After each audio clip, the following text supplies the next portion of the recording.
Julian ខ្ញុំសុំទោសយើងឲ្យឱកាសគ្នាម្ដងទៀតទៅខ្ញុំសន្យាថាខ្ញុំនឹងមិនធ្វើចឹងទៀតទេខ្ញុំសន្យា ឆ្វេងដូចឈឺខ្លាំងដូចជាមកទូវិចិត្រអសានសាជាច្រើនសាមកចិត្តគូផាន់ពីមកចិត្តគូផាន់មកដល់ខ្ញុំដល់អមឡាចិត្តឲ្យប្រាប់អូនណាថាសររឿងអ្វីអូនដល់អូស្អាតពីចាប់ពីថ្លៃ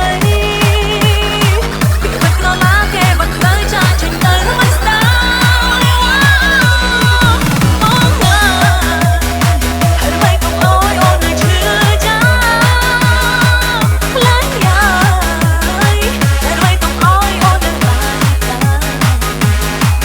រំយ៉ាងទៅស្ដាយកុំតិចកុំទីក្លាស្ដាប់អត់រួចសាចង់ទៅលោកទៅមកណា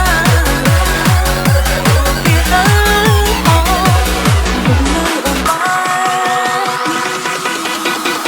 We got the beauty with the music thumbs up. Come on it. We got the girls going into the club. You want it?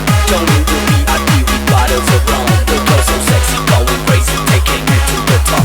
Come on, yeah. We got the beauty with the music thumbs up. Come on it. We got the girls going into the club. You want it? Don't need the VIP with bottles of rum. The girls so sexy, going crazy, taking it to the top. Yeah. Hello, and now techno.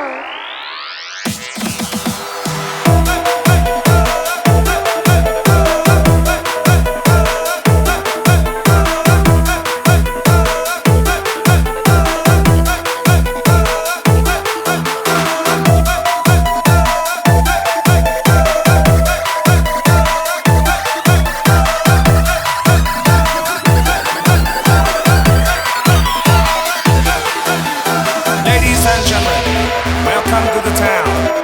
I'm gonna take you all to around the world. We're gonna start you with the kick and the bass. Now let's see you like the bass. Come on.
Selain benar-benar mendekat terakhir menuju mungkin seperti ada kimi supaya mengkul ikut pranatahan.